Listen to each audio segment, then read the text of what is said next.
best transitions in music right there. Not bad. It was like butter on toast, Ryan. I think I made Mike Watts mullet with this game.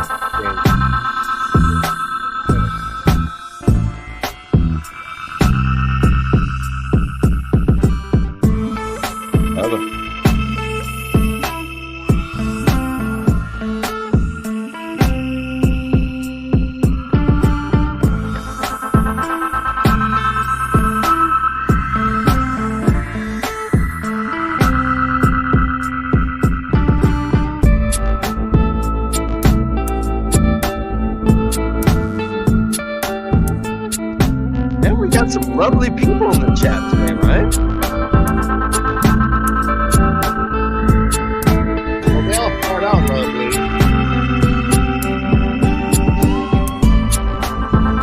Your mic is not awesome. There we go, man.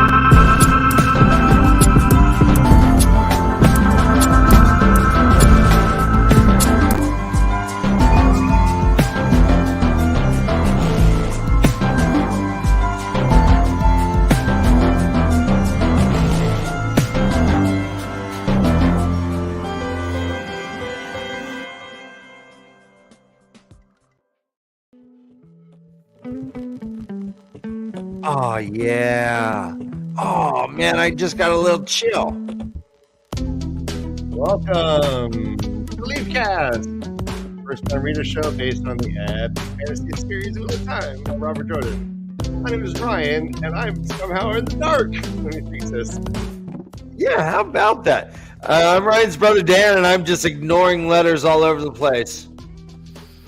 You, and I'm Tom, and I'm sitting on a heating pad because I threw my back out and it hurts a lot. Oh, Tommy. So is the camera you're using just placed on the ceiling then?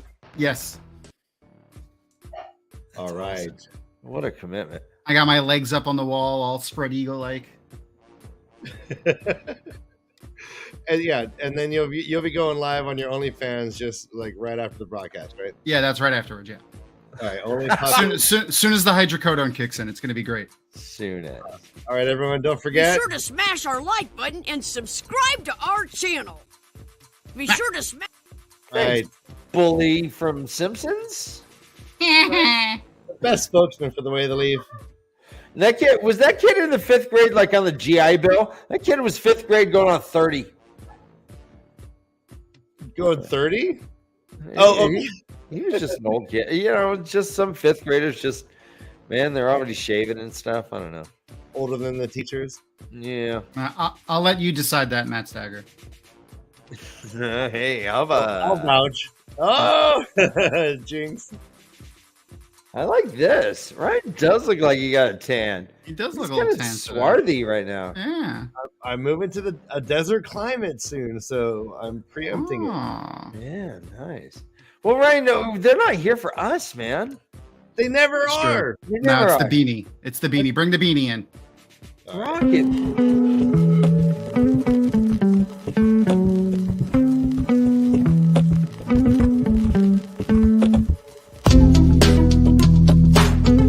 Know him, you love him. Know him is to love him. My baby boy. Look at him. Look at him down there. Look at that Sussy. beanie. Josh, aka Oh, Joshy. you just muted me, Ryan.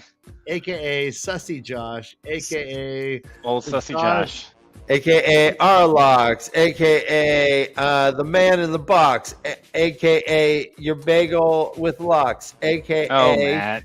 the mismatched socks. You got that all out of your It's not- system? well, It's Ryan. not the Josh we want, it's the Josh we deserve. The Josh we needed. Josh, No, you it's deserve, the Ryan. Josh I don't know about everyone else, but certainly the Josh you deserve. It's the Josh I love.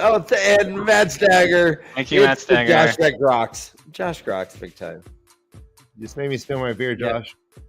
Good day, Josh On rocks. Holocausti. Everybody. Before MrHowley. we begin, I want Noah to say that Garden. last Sunday's show that involved a band that got worked out. There's no band. Everything's great. So whatever you thought happened just didn't happen. I don't even know Yeah, what's man. happening right now. So we're good. Yeah, we worked it all out. Yeah. No, it's the power of communication. And this is the way of the leaf, is that communication is key. And I'm glad that things have been worked out between everyone involved. Is banning a form of violence, Dan? It is certainly authoritarian. Okay. You're right. This is you're a right. theocracy. We worship the beanie here. I would say, I mean, I wouldn't say violence, you know, you're not beating on someone, but, you know, I'll beat on It's- something. it is asserting one's will. Anyways, who cares? Wait, how many times a show is this happening with you, Tom? Beating on something? Several. Yes, your hands are always just below the camera. Just so you know. Oh shit, Tom. Oh my god. I certainly hope JordanCon doesn't like temper anything. I hope you guys let your freak flags fly. I won't be able to be there because I'm moving to the desert climes. Sucks, But- man. Sucks. know. I mean, the rattlesnakes will freaking wait, Ryan.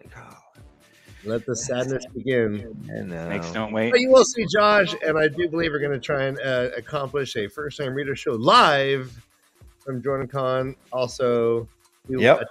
talk if possible, but definitely there will be, without a doubt, a Watchinary live hosted by Brother Dan. Tom will be up there. Josh will be behind the scenes helping out. It's going to be Pulling amazing. strings. Yeah, Jansen. I think Jansen's going to be a part of it too, so it's going to be great. The whole Oh, yeah, family. yes, and of course. You know, everyone look at get Easter and Look all at that. this beauty thing I'm wearing right here. Let's check this out. This That's pretty. came in the mail for myself. Kay said I got her own pendant. This is the Way of the Leaf pendant brought to us by Matt's fucking dagger. Whoa! If I had better lighting, it'd be shining. You can see the darkness like shining through. But It yes, shines Dark bright like a crystal. diamond. Wow, Ryan. special thanks to MaTsDaGgerX. He a very we're shining a light on it. Oh, your hand's right. Oh, look it. This is I'd like recognize a- those nails anywhere. I feel like this is a prison interrogation. All right. Oh, ooh. That looks like where like Indiana Jones put the amulet on the pole and stuck it in when the sun hit it just right. That's exactly where I like to put I mine. Shot a believe that- laser. I and- believe that I'm immune to channeling right now. I think you are too, Ryan. Mm. Let me try to channel on you. Did it work? Do you remember when you could change the channel of other people's TVs with the old clickers? Yes. We That was used to one of be the able- fun things. You go into like a bar and Mhm. use your own remote to change the channels. Yeah, classic. I have a little flipper button on my keychain so that I can do that. We would No. actually rickroll the bar next door to us because we were close enough that the jukebox would pick up even when we're not sitting there. So we would literally rickroll them and do like 4 or 5 of those. Never gonna give you ups. Yeah. I did, Dana Lou. It's true. Yeah, and just like he sneaks into your heart. And your pants. First I it's wouldn't go trying so far as that. to- But You think you might be regretting all your bad choices from childhood on, and then it's just actually just Josh finding his way into your heart. The doctor's like, there's something wrong in here. yeah, Yeah. it's a man with a Looks good to meaning me. in your heart. Let's do what we do. Let's do what we do, shall we? Wanna? Yeah, I'm happy Chapter to 26. I'm Chapter literally 27. happy to talk about anything in the world. I love hanging out with you. You fine, felted and non-felted Aw. people. Ryan, you just melted Aw. my Your cockles? 98.6 degree. I feel it in the subcockles of my heart. Do not like being up here underneath you. Melted microfuffles, I Ryan. felt Once it you in put the in your polish of cockles, my I feel like I need it. That's better. Woo! Tom can get all the All right, cockles he wants. Chapter 26 is called Connecting Lines. It's a Rand chapter, and we have drinking obligation right off the fucking bat. Right off the bat, yeah. I wonder if it's the same one I have marked. Is it about horny nature? No, yeah, I don't know. Quote, the thunder swelled. It was hard. No, I have. Oh shit. Jesus, really? Yeah, A very yeah. long snake? It was a very long snake that just kept coming. Yeah, a very yep. Oh my god! All right. Well, here we go. A lot of drinking right off the bat. I'm down. Right. This one's already halfway gone. That's a problem. That's a broken All right. drink right there. I'm going to drink Yeah, with fix that, the buddy. Discord group. Ooh, I know. I like the Thank you, sideways Tom. view of your beard right there, Tom. Go do that again. You look like the bass player for System of the Down, Ooh. or the singer. I don't know which one. You know, one of them. Why'd you leave your keys up on the table? He wanted to. Nah. You wanted to. So Hey, stop staring at me. this is Rand. Rand is in. He's going to check out the coolest soldiers in the world, if you ask me. Davin Bashir is training these horsemen, man, like Mongols. They're standing on the horses. They're riding sideways. They're bouncing. They're boing. It's like watching a Wild Bill Hickok traveling circus kind of thing. Totally. These cats are awesome. And Bashir's talking to him while on his horse, standing on his Whoa. horse. Of course, he's like, Are you Of not course. wearing any pants? of course, no, of I'm course, excited there. Tom, Sorry, Tom, of course I don't. I don't wear pants. I got excited. Sorry. Right. I'm glad it even has legs. Yeah. That's rare. And my third leg is like I'm getting demonetized as I show this third leg right here. Yeah, it was that big as a baby's arm. Come on, Tom, show us your third leg. It is a baby's arm. You telling me I need to work out? It's a grown man's arm. So Bass player rest right there, baby. Checks out Davin Bashir. Davin Bashir is doing crazy stuff. All the dudes are doing crazy stuff. He's like, see, Rand, I told you. Well, he doesn't really see that. His wife is like, is my husband amuse you? And he's like, yeah, tell him he's fine. They're all fine. I gotta go. And he's like, oh shit. Looks up. He sees a white cloak shoot a crossbow at him. Thunk. Thwunk. He saw it, so he made air happen. Killed some dudes. You jumped over how Rand described her as thick with 2 C's. He said she wasn't stout or heavy, but she was a big woman. She was I thought there was 2 C's. Was it The way he described it, it was definitely thick with 2 C's. amazing. It says, not stout, not even plump, simply big. Big?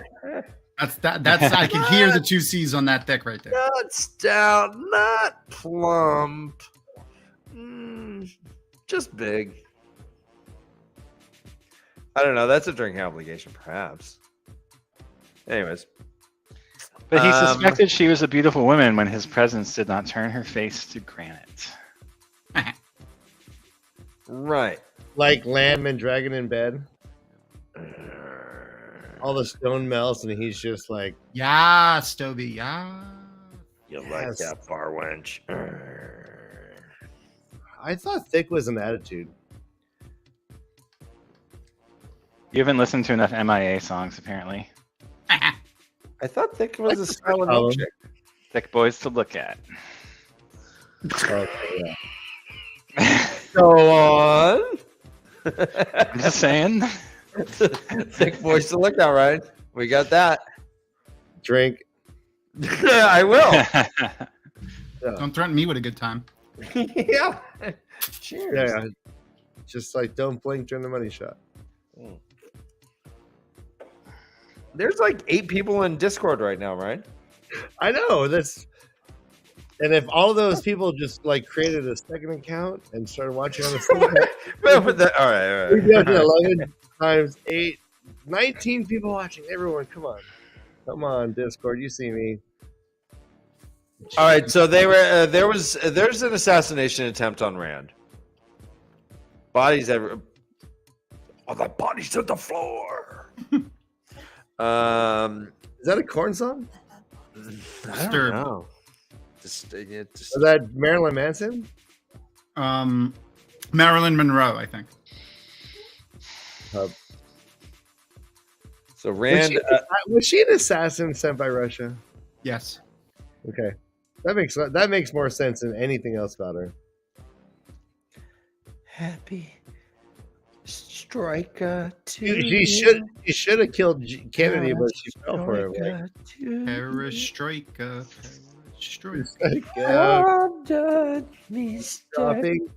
dropping bombs. So, what were the 3 things Rand were told inside the TragonReader? We know one is Which if one? you would live, you must die. Mm-hmm. But I don't remember the other 2. Wait, was this the with the elfin? Ruidian. Okay. So is that not the answers, but the items? Oh, maybe it wasn't. Maybe it was one of the Aelfin or the Ielfin.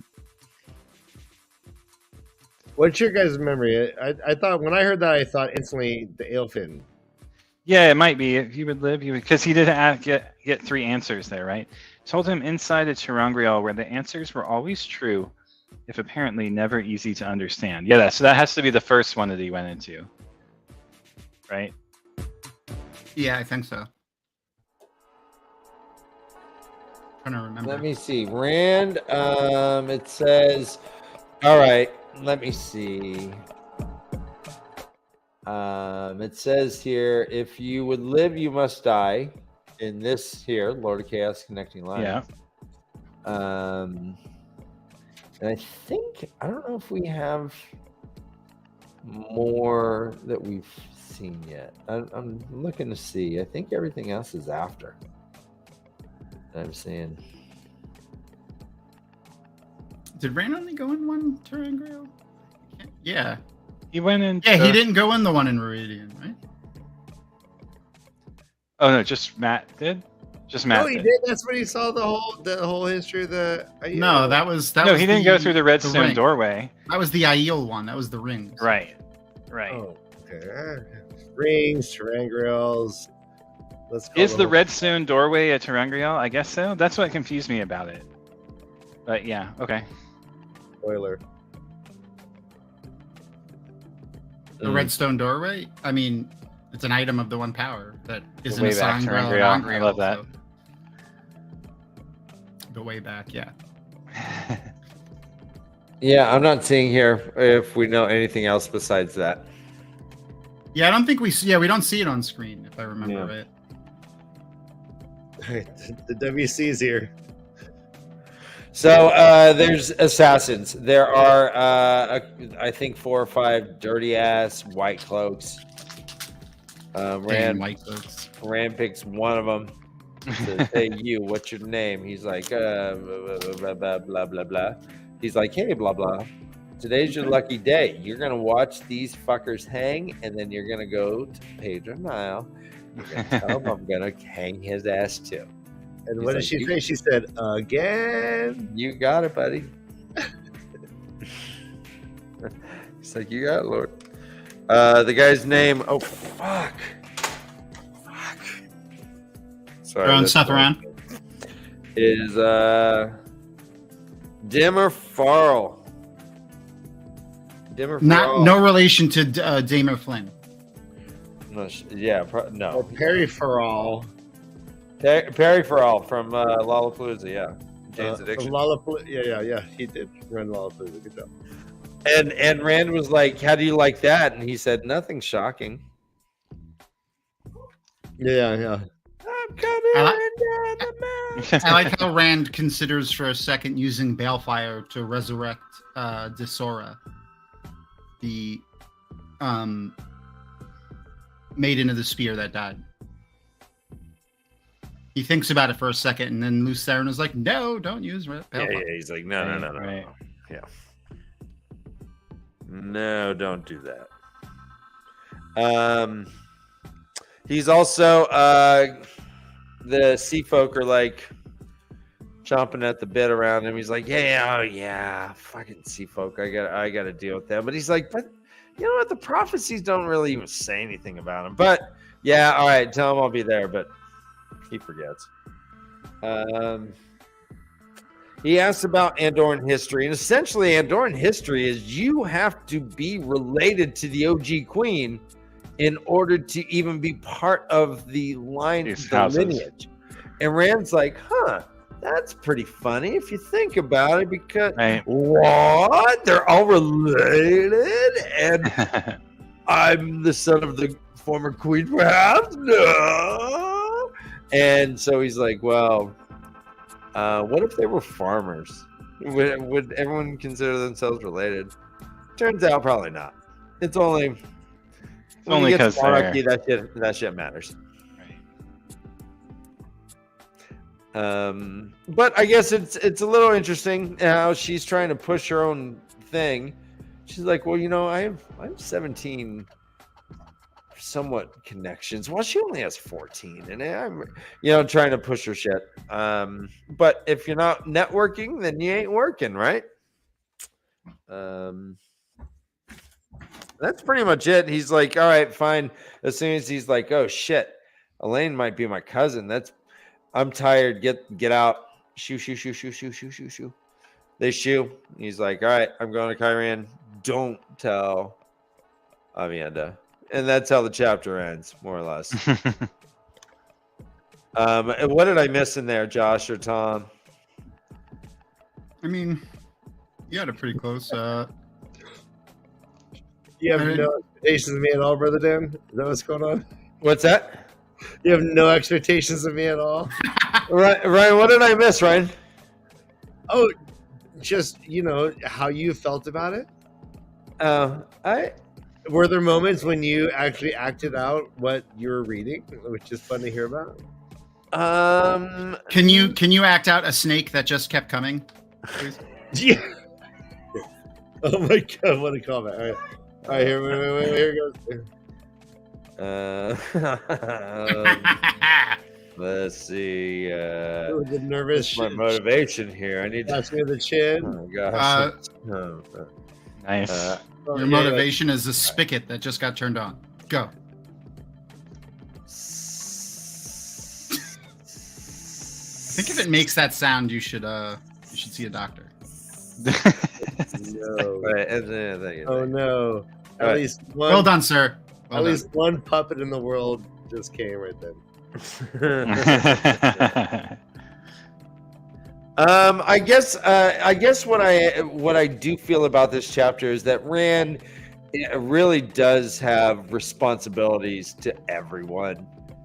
These things are piling up, and him going to see Bashir, he put off for like a few days. He was supposed to see them a few days ago. You're supposed to see this horse presentation, right? All right, I gotta go see these studs do crazy horse stuff. Okay, cool. Oh damn, a sea folk. God damn. All right, yeah, I gotta probably get to them too. So Ryan, to answer your question, what I feel is that he is incredibly burned by what's going on there, and he can barely get a moment to himself.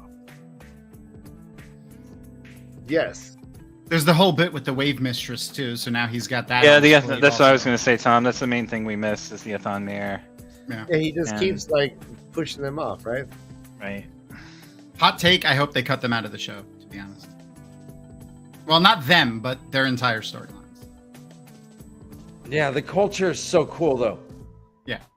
But there's a storyline that happens a little bit later on that's a little boring. And we won't talk about that right now, though. Tom, if we can get some sea folk bitty titty in the show, maybe some more people will watch if we had some graphic titties. That's the only reason they probably want to keep them too. Studio head's like, what? There's going to be women walking around. Oh, it's Alina. Hi. Yes. Hi. What about enter Chad? Just a big. Are you coming into wave folk titty talk? It's like, is it happy gasp, horrified gasp, egads gasp? I don't know. Right, exactly. It's excited. It's an excited gasp. An excited gasp. I know Alina. It's an excited gasp. So the other bit that we didn't mention, I mean, we know the moment that Rand has around Elaine, not being his cousin. Oh, yeah, or whatever. Not directly related. Not directly related. And then there's this subtext throughout the whole chapter of Luz Theron kind of becoming both more present and not exactly a better conversationalist, but Rand kind of trying to orient himself in terms of where the line is drawn and what potentially is the way that they can communicate or not. There's this mention of Ilyena within the dead who Rand remembers. Oh yeah, and he didn't add her to the. He doesn't know how. He didn't add her to the list, but yeah, she's there nonetheless. But he ain't taking her off. Yeah.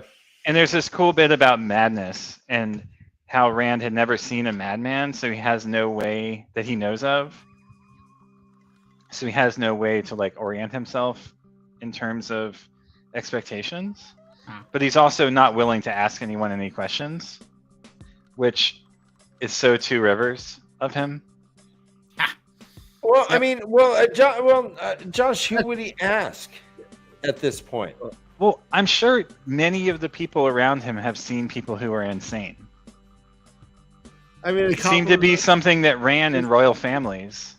But I mean, well, okay, but let's say that you put your faith into a Messiah, right? This person Well, he doesn't have to say, "I'm wondering for myself." And he walks up to you and says, "Hey, tell me about your madness." voices in your head." No, he doesn't have to approach it that way. He just has to say, "Hey, tell me, have you ever seen someone who was insane? What does it look like? What did the trajectory of it follow? How can you describe it for me?" Asking for no reason. It's not like I do anything that could I'm asking for a potentially friend. make me That's go for a insane. friend, yeah. A special friend. And I guess he could ask Harold. Flynn or And he any of the girls that he knows, the Aiel, like they don't judge him. They don't even care that he's the Dragon Reborn. They know nothing of the promises of madness. Like they don't know. They're way less caught up in the idea that men who can channel go insane. He knows though that when men find out they can channel, they just run to the Blight. So they would have no information on that anyway. The Aiel. Right, but they might have seen other people go insane who weren't channelers. He doesn't have to say it's about channeling. Just crazy Aiel running around. I don't know. I mean, it's just classic Robert Jordan characters. That's fair. What's the equivalent of like the weird guy that would stand on like the corner of the street screaming at the telephone poles to stop looking at him? Right. For the Aiel, like what would that be? Shido? Okay. I don't know. We don't really have those examples, and I don't think that those babies live very long. I think that they practice some pretty grotesque, Spartan-like division of weak children. They just put them out to feed scorpions. I mean, the whole thing about the Queens of Andor watching him, and like, it does seem like he's maybe losing a little bit of his hold on reality, just a tiny bit. And who wouldn't? Dude is overwhelmed. So much going on, as someone said in chat. He's got a lot going on right now, and he's essentially got literally an insane person talking inside his head. He's trying to hold together the whole world. He's king of 3 countries. See, I think Village Mattress here has it on the right, though. Everyone is terrified he might go mad. It's a bad idea for him to bring it up in the first place. Well, that's why I'm saying not everyone is, but there certainly the Western cultures are. But are the Aiel? Can he ask someone who is like oblivious, right? Like the scholar? I mean, he needs a therapist, is what he needs. He needs to go to therapy. He needs a therapist. That's true. So, Mr. Athar, tell me about. I hear you though, Village Mattress. You're right. Yeah, you imagine what that therapy would be like, though. He would just be crying the whole time. What would Luce Theron do in a therapist's office in Rand's head? Would he rebel or would he be soothed? Cry. He would definitely cry. Would he start crying? Yeah, he would just be crying the whole So time. Ilyena, I mean, it's hard to like say he would get a breakthrough because Ilyena is always in the forefront of his head. You know, Robin Williams would have to push him against the wall and say, "It's not your fault. It's not your fault. It's not your fault." Ilyena might even start, Luce Theron might even start responding to Rand's comments if he went to a therapist. Oh, that'd be funny. I like that. Yeah, MaTsDaGger. I'm not saying he should admit to what is going on. I'm just saying he should inquire about what madmen look like from the outside. So that at least hide his tells. Yeah. So, what is madness? I don't even know, guys. I don't even know. Bro, in times of stress, I get really quiet and like look off in the distance. I don't go, what? Why are you saying that? Get out of my face! Get out of my head! Get out of my head! I don't. That's like another level. Like we all, especially because Rand, he's sitting there looking at a fireplace, going, "No, where are you?" And then saying, "Oh, all right. So, what's it like to be crazy?" Yeah. At this point, even the Aiel are worried about him because they've seen him talking to nothing and no one. And I think he probably. This is a conversation that he should have had. Could have had Moraine. He could have this conversation with. I think. Yeah. I don't know who else though. as of right now. Maybe Min. Yeah, but Min's not gonna know. Who knows? Maybe she's seen, a schizophrenic dude, or I don't know, just in general. There was a weird guy that used to come in the bar all the time. He would talk to them nice. There was a guy with a droopy eye. He kept on talking about tinfoil hats and stuff. Yeah. I mean, it's just weird that there was no one who was ever mad in the Two Rivers, that they knew as a boy. Like, yeah, I feel like, when you think about it, essentially they're in like a dark age, like the Dark Ages type of setting, Yeah. So people that had, serious medical conditions like that, even, mental ones that weren't physical, they probably didn't last very long. well, I think there was a madman in the Two Rivers, and they sent him to live in that house in the woods where the Aes Sedai stayed when they went to the Two Rivers. That was part of the backstory of the house where Varen and Alana stayed. Yeah, I don't remember. I know Possible, it was I don't the remember old that. sick house. It was. Yeah. I don't remember if it was like an asylum though. I thought they sent someone who was mad there, but maybe I'm misremembering that. I know that there was a hut where Perrin saw the Aaron werewolf. saw the wolf brother guy who went nuts, right? Yeah, but that was because he became different kind of It wasn't thing. crazy. Yeah. He just thought he was a wolf. Right. Right, but to everyone else's for all eyes. intents and purposes in society, he was crazy. He was madman. biting people. But it was a real thing. He just thought Yeah. he was a wolf. You wouldn't call a wolf crazy? No, but you would still institutionalize this person. No, but he has yellow eyes and can smell like a wolf. It's not like he thought he was a wolf. He was actually a wolf inside of a human body. I hear what you're saying. However, without this knowledge within a village or this kind of backwater kind of way of thinking, I mean, it's either you're slow or you're crazy. Yeah, I agree that Senbui was probably mad as well. Yeah, I do He's like always this about mad. Women's Circle and the village council covering it up. That's probably true too. Yeah, But obviously, a lot of the things that got covered up by those groups were known. Yeah, I and wouldn't be surprised gossiped if about. they had like someone who was slow, someone who like that, village stuff that may have been like not as mentally developed, that they were like, oh, that's just slow conger or whatever. I mean, and I'm probably offending someone, and I'm not trying to, but I mean, but in a village kind of thing, yeah, Matt's probably like, oh yeah, there's slow conger. They probably had dudes like that. It's also just not the way Robert Jordan wrote the Two Rivers. The Two Rivers was like the like paradise. It was the Shire from Lord of the Rings. So there was like almost nothing bad. The worst thing that they had in the Two Rivers was Senbui, essentially. And Conger, the Congers. The Coplins the and Congers, Congers, yeah. yeah, Coplins Coplin and talk, Congers, yeah. I mean, like, we don't need to get back in that, but like, they were touched. Yeah. Anyway, so Gifts is chapter 27. all right, gifts. Gifts, and this is an Egwin chapter. Before we begin, guys, like, I want to take a second and let's say to everyone, let's get that off. Let's get that comment down. All right, like and subscribe to the channel if you have not already, and also, we have right. Let's do some ads. I'm gonna refill while you're Gotta yeah. pay the bills. Gotta pay the bills. It's a good time. Let's take a break. Let's talk about ads. Like I had, I'm wearing this pendant on my necklace. This is our very own MaTsDaGger's partner, wifey. That's their Etsy account. And if you go to Etsy.com, shop Aurora's Gift Box, capital A, capital G, capital B. That's where you find amazing handmade pendants, necklaces, jewelry of all kinds. I'm loving the beer cans ripping open in the background. All right.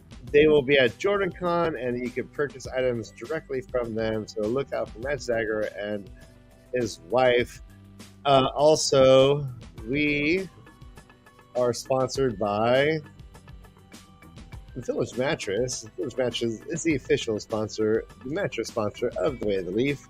As you can see, look at these sheets. I am resplendent in a brand new set of Village Mattress seats. That headboard is a Village Mattress headboard. That's right. If you want the best in furniture, beddings, sheets, mattresses, all you got to do is go to villagemattress.net for exclusive deals for friends of the Leaf Brothers. That's right.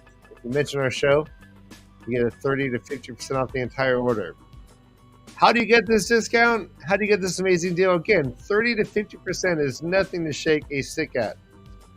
All you got to do is call or text our friend Chris, 317-523-6831, or email him at villagemattress@gmail.com. Again, if you don't want to call, just text him. If you don't want to call or text, just email him. Just email. But what he's going to do is he's going to help you find out exactly what you want and give you the greatest deal you'll possibly ever have, and he'll ship it to your door. And guys, Ryan, let me get right to it. Spring is over, or spring is starting. COVID is over. Everyone is down to bone. COVID's over? Yeah. Oh, yeah. Seriously, get new sheets, get new bedding. You're gonna be so happy when you bring a stranger home. And look at this guy. It worked for me. You kick the pizza boxes that strew your hallway. You lead them by the hand into this luxurious bedroom, and it's like, whoa, you're an adult. Yeah, I mean, those flowers came out of my penis. Time to boom. That I didn't pick those flowers. That's just the result of an amazing night on my rayon bamboo sheets. Yeah. Basically, seriously, you'll thank yourself immensely if you just up your game. And just talk to Chris. He's a friend of ours. He's a friend of all of ours. And if it doesn't work for you, it doesn't work for you. But he wants to help us out. 50% is no joke, guys. Anyway, so I'm beating a horse. Get up. Did you cut the head off and put it on your enemy's bed? Yeah, I'm gonna stick it in my enemy's bed. How do you do that? And then how do you bring a dead horse into a bedroom and you just wake up next to it and you don't even know? You must have been on some sleeping pills. It's a big bed. It's got to be a big bed. Rat in the mailbox? Is that what you're alluding to?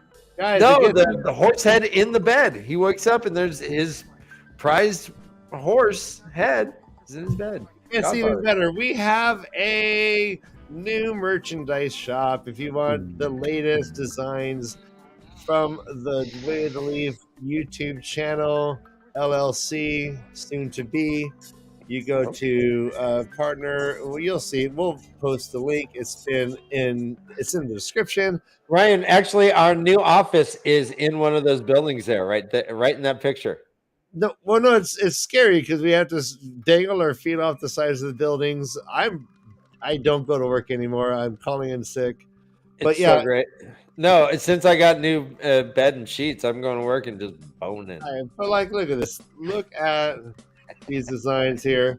Do you like the stained glass to grain battle scene right there that has been coined by the Way of the Leaf? That's right there on a shirt just for you. We have men and women's sizes. We got unisex. We got cups. We got the very, very exclusive and rare eyebrows and mustache shirt. That was a design. Someone for us. That was great. Was it? Who designed that, Dan? Do you remember that? I think it was TreeXHugger, wasn't it? Oh, I think no, it was someone else. Caroline. I think it's Carolina's or something. It was. Maybe. Right. There's a mustache I'd like to ride. Thank you. There's a classic. You want the two brothers nestled between your breasts? You can get a female. I want to be inner boob. Ryan can be the other inner boob. Just a permanent motorboat. We make brother cleavage. I mean hats and shit. So this store is immense. I hope you have fun looking at it. Also, just a classic. The font that we use on everything. That's the classic Whaley font. Anyways, it gets better and better. Classic font. Yeah. Right? It's the most famous font. You're a font of knowledge. Oh, Thank you.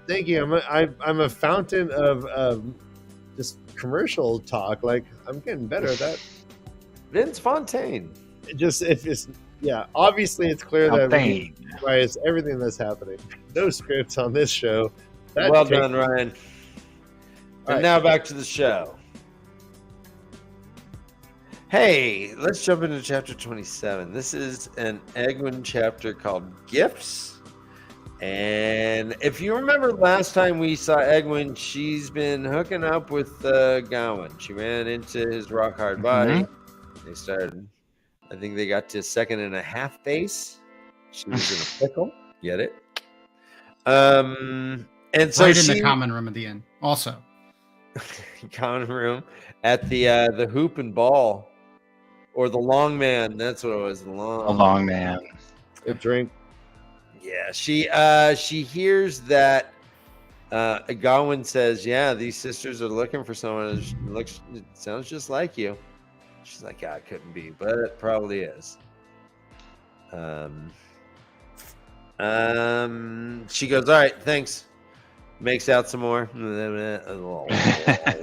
Oh god. Oh, hickey. Oh fuck. I wonder, can you get rid of hickeys with the one power? Do you have like a cold spoon? Weave. Can a yellow that can heal bruises? Like yellows can heal bruises, right? Even if they're love bites like that. I think yellows can give hickeys that don't give bruises. I think the better question for you is, can they cure gonorrhea? Are you suggesting that our boy Gawain has a cheesy, crusty cock? Possibly. I don't know. It burns when I pee. Someone's baking a loaf, and I think it's sourdough. Oh, no. Jesus. Seriously, I can make mead with this. You're welcome, Josh. You're picturing it in your head too. I can see it. Yeah. Terrible. She gets back to the camp, and guess what? Stop looking at me. It's girls' day out. Girls just want to have fun, right? Hey, the wise ones they're having a it's like a administration day at the school. When all the teachers got to go to meetings and stuff, and all the students get to fuck around. So they're like, "Hey, what's the soundtrack, Dan? What's the soundtrack? What song is it?" I'm thinking that at first it's something classic like a Cyndi Lauper. Yeah, just like girls just want to have fun. But then when they're in the sweat tent, then it's kind of more like in the air up tonight. all night to get lucky. I'm up all night to get lucky. That song. I'm up all night with this. Oh yeah. I'm up all night to get some. Yeah, I think it's that song. I think that's the sweat tent. To me, every time they go into a sweat tent, that's what I'm hearing. Is that Harry Styles? No, it's modern. It's contemporary. It's what's his name? I think Harry Styles is modern and contemporary. There's a lucky. I think it currently has a song in the top 10. There's a get too far till you go who we are. I hit every note, guys. I'm good. I don't know. That's what it is. Right. Yeah, you actually hit it like violently. And It's Pharrell Williams. It's definitely bad. It's Bad Touch by Bloodhound Gang. That's what's it. Nice. Okay, good. I don't know that song, and I need to look it up now. Bloodhound Gang. Do they do that? It popped in my head. It was just, they did that song that's like "Do It Like They Do" on the Discovery Channel. Get it down now. Yeah, that's right. Yeah. I remember one verse from that song is "Sweat Baby, Sweat Baby, Texas drought." I don't remember that. Texas drought. Yep. Nice. Texas drought. Yeah, they're weird. They have some fun, interesting, weird songs. it's certainly got Dan's mouth just hanging wide open. Yeah, I'm Daft Punk, baby. They were the OG puppets, kind of like they. All right, let's get a move on, guys. Okay. Oh yeah, we're reading a book. Sidebar complete. We're Can we reading a book. continue? Yes. We're on chapter 1.5. Yes, like All right. All right, so they're hanging out. They're hanging out in the sweat tent. They got Britney Spears going. They're like, you know, Dan. songs on. They're playing. All right. Anyways, Damn it. and Timely reference. they're like, self-control. oh, hey, Rand's back. Rand's back, and he's because he's gonna go talk to your sisters. Your sisters are here, and Egwin's like, my sister. Oh, fuck. Okay. All right. Well, hey, this has been fun. You know, she bumps elbows with everyone. She does like secret handshakes. Brother Dan, one power ballads. Who's known for ballads? Hey, if you want to collaborate, I've never heard. let me know. One power ballads. If you feel like collaborating, I can do it. Ryan can do it too. We can sing. We just never claimed that you want to listen to it. Ryan can do it too, but I'll answer your message. I've been requested to redo the Bella, but with one note that doesn't waver, and I'm like, nope, can't do it. Nope. You got what you get. Work with it. So the Tower Aes Sedai are trying to buy Rand. Right. I do love this dream that. Request for a duet, Dan. Oh, okay. Dan, this is amazing. You're gonna buy which song is it gonna be? Right. We'll talk about this. Is for another show. But Right. thank you. I don't know. My people. Josh, I love you, and I don't mean to diminish your importance in the role. Oh, never want to stamp out your voice ever. Josh, as a white man, you should feel free to express yourself whenever and forever. As a white cis male, you don't get enough accolades. I should back out anytime you want to assert yourself. There he goes. There I he knew goes. that was coming. All right, I'm going to call a request.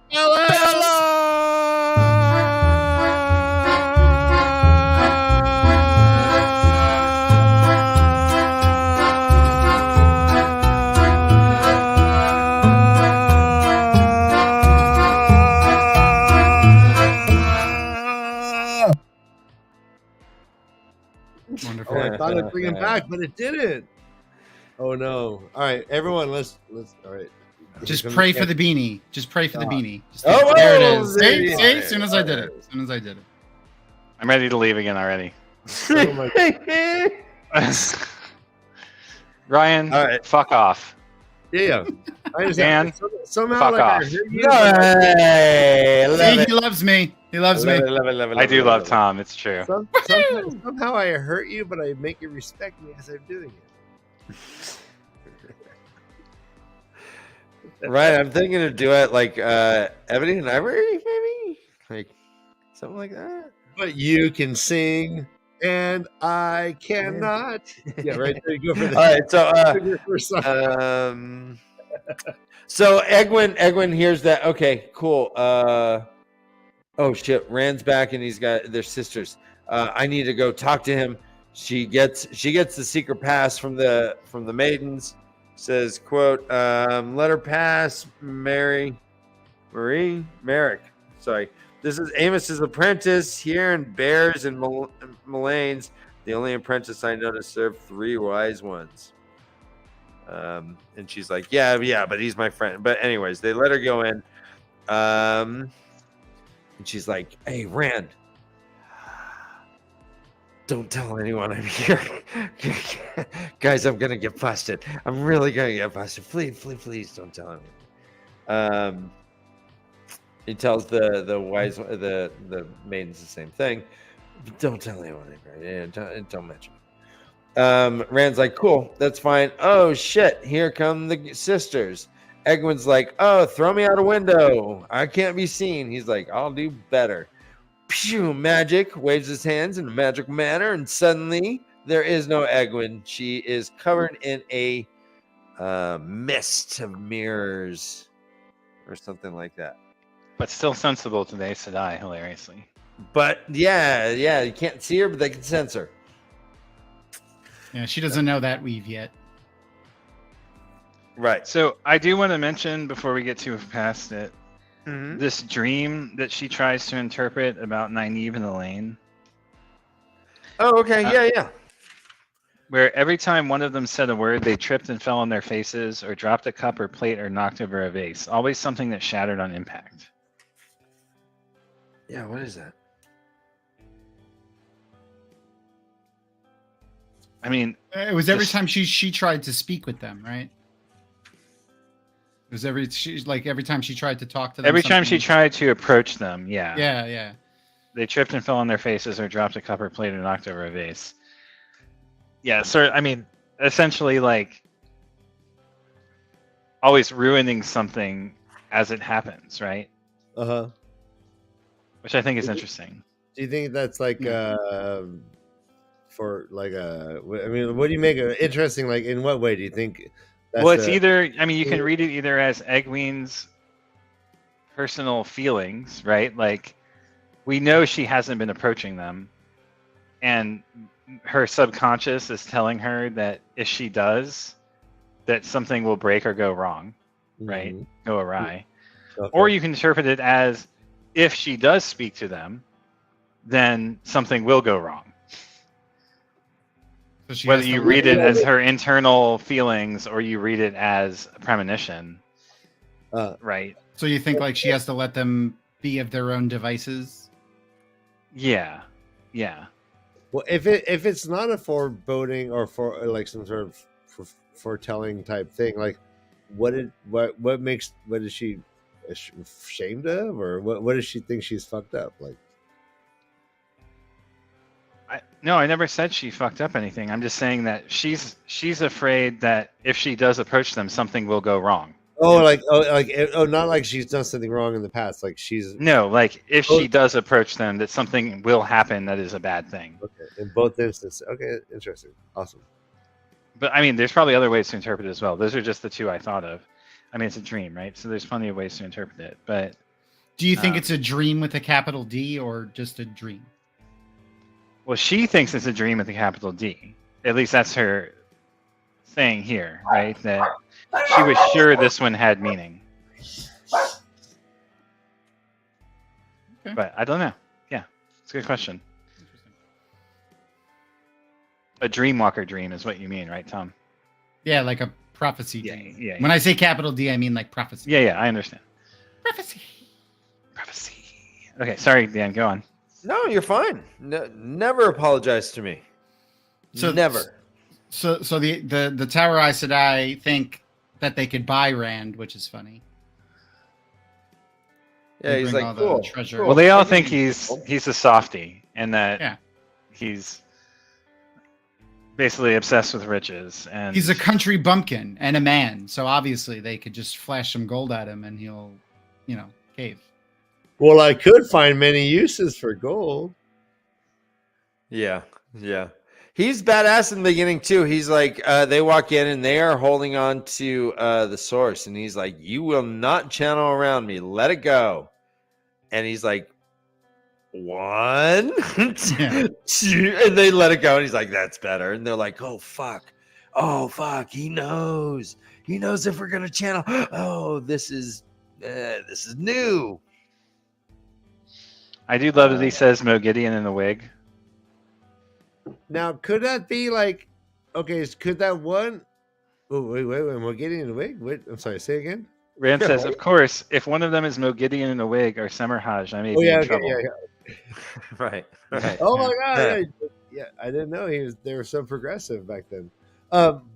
No, like if that one Aes Sedai who later said like, yeah, who is channeling? Could that not lead to could they not assume that somehow that woman who's channeling could have somehow been telling Rand when it stopped because the woman's experiencing the channeling? I don't know that they knew about it then. No, but they do try to play it off. Like, oh, he was just messing with us, basically, right? It was just a lucky guess. Right. It's not. It's later that Nasina. I'm not sure. It says, yeah, who do you think that sister was who was sharing the room with us? And they're all, what? She's like, oh, yeah. You didn't sense that? Bitch, I could channel. They're like, I'd love to know how she was hiding, though. I'm not sure. I wonder if they could, like, point to where she was, like, in the room, like, directionally. They think that it was Moraine because some of them don't believe she's dead, and then they also say it was the mysterious green sister, or they've heard rumors that it was an Aiel Wise one. Who they think is Moiraine, the green sister. Yeah, they think Moraine faked her death and is masquerading as a green sister. Yeah, and I love that later on we get Leanne changing Aja's. Mm-hmm. Yeah. Mm-hmm. And it's not really scandalous. It's like, yeah. I mean, that was then. This is now. All oaths, all alliances, all affiliations. And in fact, Swan's like, I hope the Blues take me back. Yeah. Well, they were not Aes Sedai, and then they had to become Aes Sedai again. So they had to pick all over again. Yeah. So okay, who are the hidden friends? The hidden friends? Yeah. Rand says, trust your hidden friends, he said softly, much too softly. He always refers to them when he talks about Alviarin, because Alviarin sent him that letter. Remember?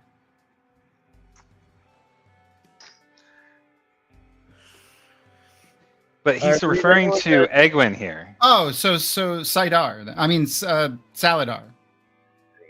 Oh, right. Okay. Yeah. They won't tell him.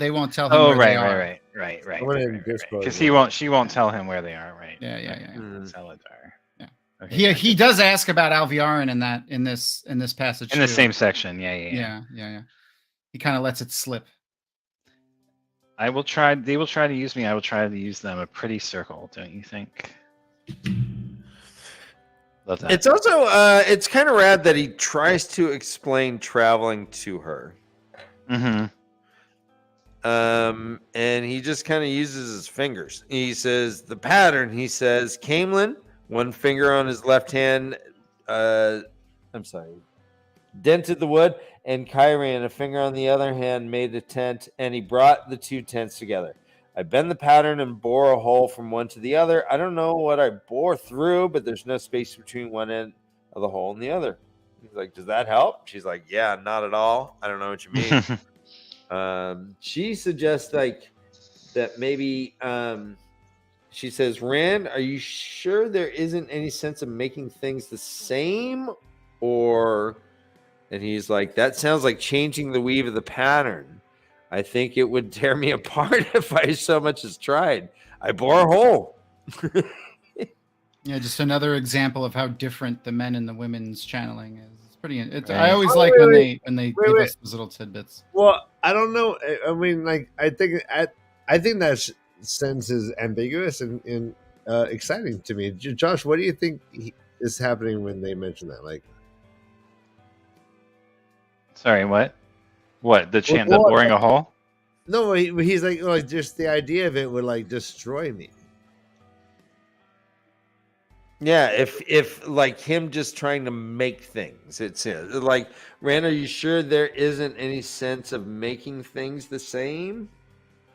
And he's like, no, that's no.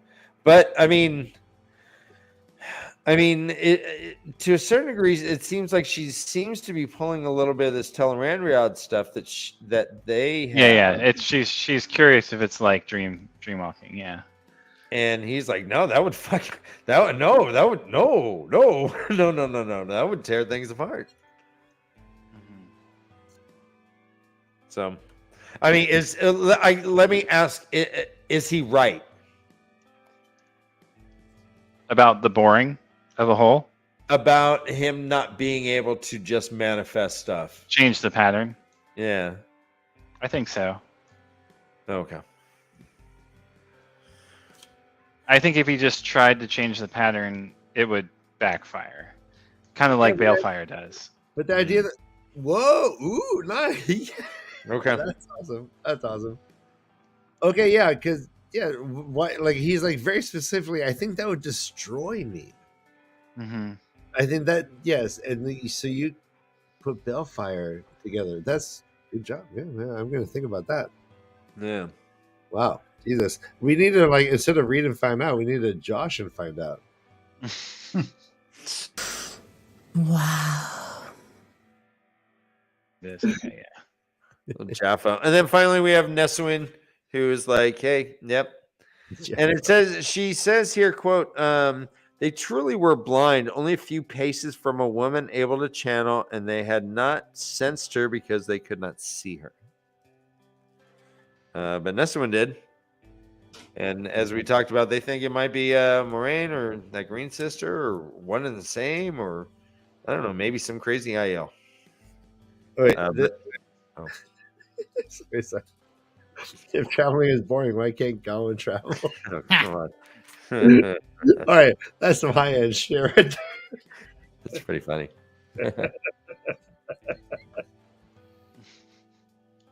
Wow. They put a Gowan in the Dark One's prison. Is that what it is? yeah, that was the board. Then it jumps to chapter 28 called Letters. Is there anything in chapter 27 that you wanted to reiterate?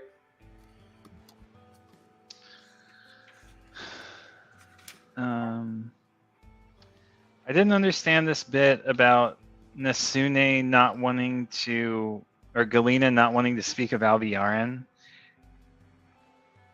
I don't know if that's because she's a black sister or what. I thought that was interesting. Let's see.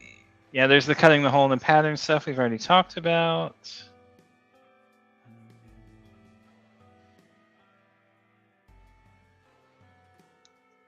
More stuff with, Egwin noticing his communication with Luz Theron and her wondering if he's mad. So kind of like continuing the subtext from the previous chapter. Well, and as we talked about, this has got to be. I mean, Egwin hasn't seen him in a couple months, I think. He is around Aiel people a lot. He's around Kyrians and Terrans and Andorans, and you got to think that they're picking up on it too, right? Yeah, it's got to be. And then there's this bit about the specimen boxes. Oh yeah, what do you think's in there? Well, there's different. I don't think there's anything in there yet. I'm assuming she wants to put something in them. Oh, I thought she said that she found some stuff already. Didn't she say drink? I'm sorry, drink. Wait, what? Okay. I thought she said she found like some insects or some. Tom, I feel. Are you like? Whoa! Wow! You're like looming over him. You were like, here we go. Josh. You were like, what do you? Yeah, let's go, Josh. A fascinating young man, a fascinating subject for study. Her foot touched one of the specimen boxes under the seat. She never went anywhere without proper specimen boxes. One would think that the world must have been cataloged long since, yet since leaving Tarvalon, she had tucked away 50 plants, twice as many insects, and the skins and bones of a fox. 3 sorts of lark and no fewer than 5 species of ground squirrel, she was sure were nowhere in the records. Yeah, so I guess those could be in the specimen boxes. Yeah. But it sure feels like she's wanting to collect Rand as yet another specimen. Yeah, that is the way that is what I feel there. That's how I read it. But yeah, that's what it sounds like. Interesting. I like catalog him and put him in his place, basically, right? A fascinating subject for study. She intended to write a paper on Althor that would be the culmination of her life. Well, of course it would. I mean, let's say you knew Jesus was next. Wouldn't you? I don't know, man. I know, yeah, but like, it's obvious. Would you want to put Jesus in a box or put him on a cross? Oh, well, Ryan, what do you do to butterflies? You pin them. Yeah, you pin them on a cross. Yeah, no, I mean, wow. I went there. Yeah. I doubt Chapter 28 is called Letters. I doubt we'll even notice if Moiraine is gone if we let enough gold glitter under his nose. Right. It's like, are they so blind? They're just so full of themselves. That's Yeah, the problem with so all full of of them, with themselves, most of yeah. them. Right. Ego. That's why we've been so spoiled by Moiraine and her relative speaking complexity and self-referential Humility. ability to adapt and transform in the face of change. But it was hard for her too, right? I mean, Yeah. In the beginning, for sure, too. Yeah, I remember. Schrödinger Jesus, exactly. Schrödinger's Christ. Amazing. Yeah. Take it and extrapolate. Our cosmic Jewish zombie. Yeah, because Jesus is one way when he's not observed, but the minute you observe it, he changes polarity. It's weird. Into the Holy Spirit. Yeah, it's weird. Drinking obligation, quote, tangled sweat-soaked sheets. Those are my favorite kinds of sheets. Right? Tangled sweat-soaked. Yeah. Say that 5 times fast. I can't even say it once. Tangled sweatshirts. Perfect. Perfect.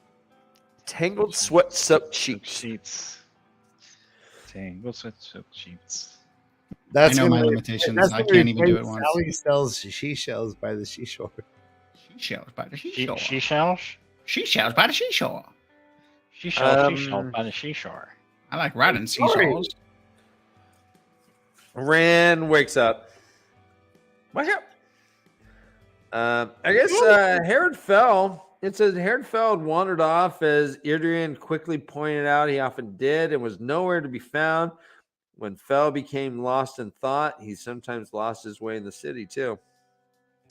And Rand shouts at her. He's shouting at everyone. He's not in a good mood. He yells at Soralia, and Ruark's like, no one's done that like ever. She's like, whoa. This is toxic Rand. This is Andrew Tate Rand. This is Rand after like a diet of Joe Rogan. I'm telling you, I want my fucking tea right now. I won't take no for an answer. That's my Andrew Tate. Perfect. I do love that Rand was running from something he couldn't see again. That's a theme that we've seen throughout his dreams for quite a while now. A couple of books. Mm-hmm. Yep. Wow. Wow. All right.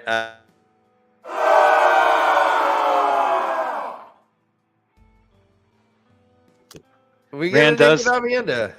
Oh, go ahead. Rand does pull out a lot of illusions here too about like all the things he's ran from. His fear of Elaine, his fear of loving Elaine, his fear of loving Avienda. The Dark One itself, himself, herself. Yeah. Uh-huh.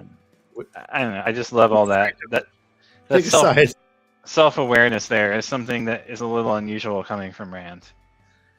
So despite his agitation, he is becoming, self-aware for what it's worth. Is Lews Theron helping me with this, or is it just happening despite Lews Theron? He's running away from Lews Theron, from Tarmin Gaiden, from the Forsaken. All of those things are possible subjects that he's running away from, right? So, Yeah.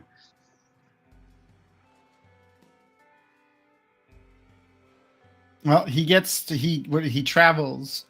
no more running. He would do what he had to do, but no more running. I think that's an important line in this chapter. So what do you think? He's going to turn and fight? He's just going to square his shoulders and not run. Is he going to fight like a Rand? Face. I don't know if he's going to fight, but he's going to face his fears. Okay.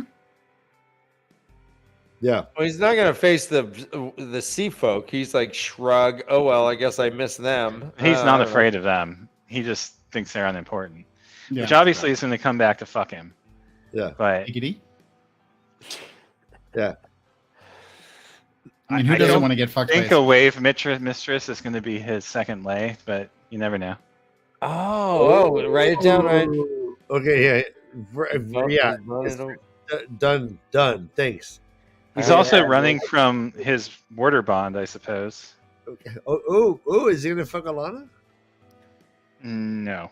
Or if Alana gets laid, is he getting laid vicariously? And will that be like? He's getting laid bi-curiously. Can he put that on his list of bodies? The dudes Alana fucks, is that on his body list? Body list. And to that point, could body count. He means body count. Body count. Oh. Like how many people you fucked? You call that your body count? That's what the kids call it. It's really weird. What kids? Children. So if a warder is having sex with his icy guy, can Clubs? he tell if she is faking orgasm? Ryan, you're older than me. I don't trust that you know what kids think. Yeah. No. Shut the fuck up. So after Rand travels, he gets a list of the nobles that are in the city in Camelin. He doesn't care about them though. He gets a nice letter, a cryptic letter from the Queen of Geldon, who's like, through her own secret way, he's like, oh, okay, she told me to burn the letter in this code. She also said this and this and this. It's playing game of houses, baby. She's going to support him, though, so that's cool. She is going to support him. All right, Mr. Dovie, I think you need to make shirts and then sell these at the cons that you attend. That's amazing. That shirt would definitely sell out. Yeah, every women's circle member would buy that. Can you imagine just like some stern-faced Aes Sedai? Like just... Josh, when did you pick up on the gray man entering the room? Right away, before they even noticed it. Yeah. He does a good job with sneaking it in there but giving you enough clues to pick it out, suss it out, yeah. If I anyone can saw suss 3 things out, chapters it's ago. definitely you. No, do you think it's a coincidence that this happened and then later on we have Pat and Fane talking about knowing dark friends? Yeah. As if they had a mark of soot on their foreheads? Oh, yeah. Mm-hmm. Is that a gray man is way beyond a dark friend, but yeah. Well, good point. Yeah, good point. Yeah. So Tame Balefires the dark man. What do you think about that? Nasty thing, the soulless. Tame Balefires.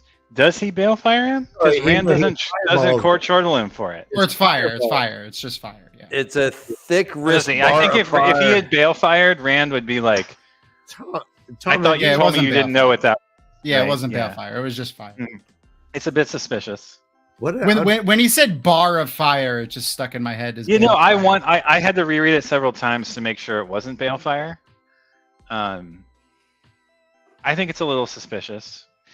Definitely the way that Tame is written makes you wonder every time you encounter him, whether he's on the up and up or not, or whether he either is a dark friend himself, has a subtext,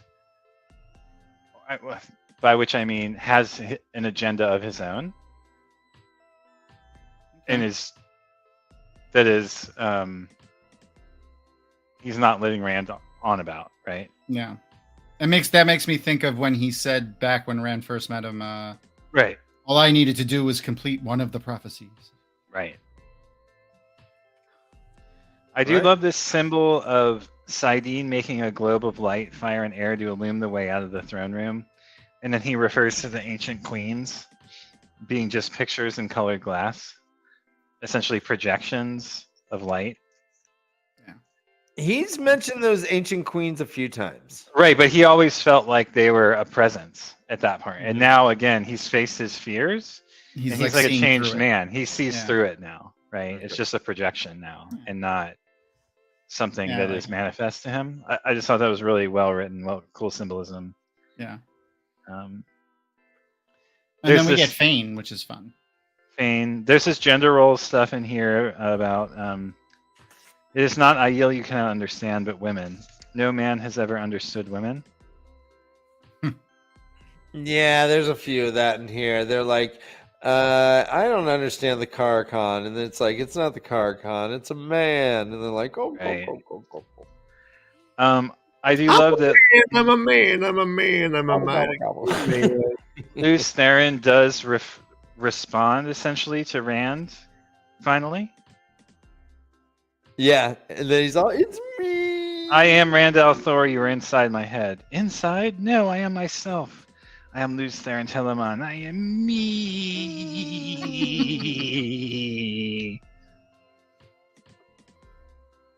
So apparently they can communicate. That's my morning mantra. I wake up, I go outside, I look at the birds. Am I Felt Ryan or am I Ryan? I look at the sun. I look at the morning dew. And I yell, I am me. Well, no, let's be honest. Ryan calls me every morning. He's like, my floor is on fire. And I'm like, Ryan, the heat, does it burn your hand? Put your left hand He's just playing the floor is lava. No, oh yeah, totally. That's exactly what I was thinking, Tom. Yep. And so on the wavelength tonight. I tell him to throw down a couple pillows, and he steps over, and he like hops over. Yeah, let's elbow. Bro, how many forts did we build when we were kids? Non-stop forts. We were constantly under attack. We had so many forts. Edit sheets are not good for forts. Where did you boys build your forts? In our living room with cushions. We also we did have a clubhouse in the backyard. We all know what happens in the clubhouses of young boys. Where we snuck gross and drank Bud Lights or Budweisers and played Ookie Cookie. And look at it had carpet. I thought they were fighting swords. yeah, that too. We would read aloud from lascivious novels. This whole bit with Pat and Fane is just dirty and creepy and horrible, and it just it's so just disgusting. Yeah, it's so bad. Thanks for writing this, Robert. Yeah. Gordon. When there was something that Harriet used to say a lot. Whenever she got questions about Robert Jordan and Jordan kind of like about his writing and like. Basically, she said she tells the story about how she could always tell when he was writing Pat and Fane because he would come in a mood. He would be in a bad mood for like the whole day. Are we drinking? Because he's come in. Giggity? Oh no! In a bad mood? Yeah. Okay. Yes. Ouch. And well, it's because, and I got to go to their house. Shameless flex. He wrote. They live on like a really nice, in a really nice home that's like a colonial. Can you point it out on the map? This is supposed to be Europe, so no, I couldn't. It would be over in the Shanshan area. Where's Charleston? Yeah, Charleston. It would be over. It would be over in the Shanshan, so somewhere like over there, like over way there. That way. Oh, across the sea. Yeah, this is Europe. Well, as he said, he's like, have you ever looked at a map? Charleston is the two rivers. Sure. Yeah, that's yeah. But the whatchamacall, he wrote in like the carriage house that's behind the main house. So he would, come in from there. Right. He would take a horse from his bedroom over to the carriage house. Oh, he wouldn't just carry the dead horse head from his bed? Exactly. The horse's name was Seahawk. Yeah. And the horse drug its father's dead head behind him. Cool story. Years. Yeah. He just kills a child with no qualms. Well, he doesn't kill him. He doesn't actually kill him. He says he might survive from this. He's like, he probably would be okay. Yeah, he might be okay. I didn't do it as hard as I could. The boy's eyes bulged. All right, let's go Bone. Oh, God. Is that a drinking? But his mother's not going to survive. He definitely says that he basically has to kill her. Yeah. It's gross. He's like, This whole he's bit going is to have just to hurt her. Can we It was just- all Althor's fault. Let's skip this shit. All right, we know what happened. Yeah, Josh, it's horrible. let's move Well, on. but here's what. So here's what. Let me ask you this. I did. Well, we Yeah, skipped the whole Sulin bit, right? Like With Sulin being, dresses as a Westerner and like wears a dress. Yeah. Okay, yeah. I mean, it's not that important, but just to mention it. Yeah. She and seems the to be Giotto stuff where he's like, punishing all right, herself. so I have toe to her then, right? And they're like, no, dummy. Oh, God, you're so Right. embarrassing. And he's like, and it's I like, don't wah, get it. wah, I don't wah. fucking get it. They're like, if you got to ask, you don't. He's like, I don't know. What am I doing wrong? They explained or Egwene was explaining to somebody about Giotto that like one of the worst things that you could do is asking about someone. Yeah. Mhm. So, and it also not only is it bad for that person, but it's bad for you to show like that level of ignorance. Basically, like you're as a child. Aviana's job was like a cultural ambassador. And Oh, so, yeah, so this it's puts making her toe look on bad, too. Avienda because it shows that he hasn't learned. Yeah, makes her You're look right. bad too. No one in the IO community would ever like stand up and be like, you know what? Like Stone Dog lives matter. No, yeah, they all crawl. Let's get together and be like, hey, Stone Dogs lives matter, and like All right, let's- I can rally around stuff. you know what I'm saying? Like in Giotto, it's like it's one of the most efficient social control like mechanisms brought down from like history. It's the panopticon of like social manipulation. No one is happy. You cannot win in this society. No, Giotto, like Aviana is fine until all of a sudden like someone above her is like, "Psh, you're not teaching him correctly, and she's like, oh my She's like, god. fuck. It's not that someone's above her is saying that. She isn't teaching him correctly. No, like he's unteachable. He has to go through these moments of fucking up. Like you can't preempt this shit. Anyways, I'm done. Well, here's I agree with Yeah, you, but it Ryan. is No, I weird. agree with you, Ryan. Thank you. it is weird, and Rand struggles with it appropriately, I believe. But she's also a bad fucking teacher. Yeah. She's more of a scornful mom than she is a teacher per se. Which is so sexy, right? So hot. Like yeah, you just want to. Yeah. No. So hot.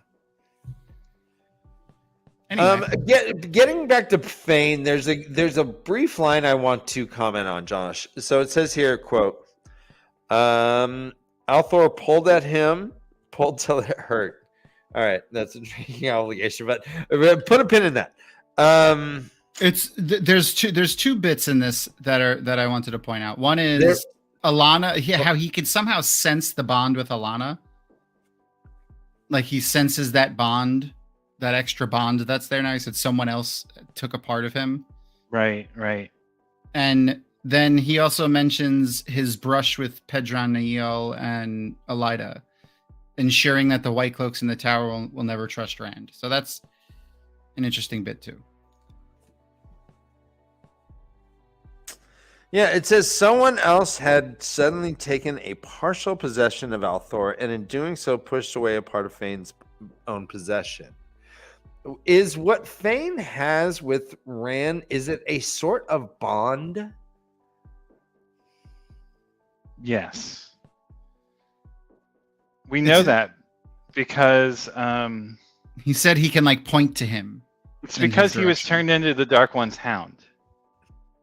But in how did they Shao Kahn. bond him? How did they bond him to Rand? See, I thought this was like somehow reminiscent of the idea back in book 1 that if you healed someone, you could track them. Which This does go back to book 1. This is when Padden Fane was trailing Rand and Matt as the Dark One's hound before he became Mordith. Yeah, he was. Yeah, he said he was taken to to Shao Ghul and distilled. Trained. But like, right. how, like, what did the Dark One physically do to him to bond him to Rand? Because, like, you know, we know the Aes Sedai, when they bond somebody, you know, it's like a weave. They gotta like be there. Yeah. I don't think that he bonded him to Rand. I think the Dark One bonded him to the Dragon Reborn. Okay, so like metaphysically. Yeah, metaphysically. Oh, interesting. Okay. That was how I interpreted it, anyways. Well, and that makes sense, Josh, because he does sense all three of them initially, and that pretty much just turns once he gets the dagger just to Rand. Then, right? Yeah. But then that would mean that the Dark One, like, then he would know where the Dragon Reborn was, and then they wouldn't really have been searching for him. So how does that work? So many questions. I don't know. Yeah.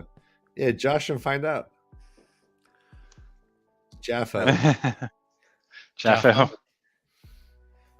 Yeah. Just imagine what Josh's brain is after he reads this twice. Yeah.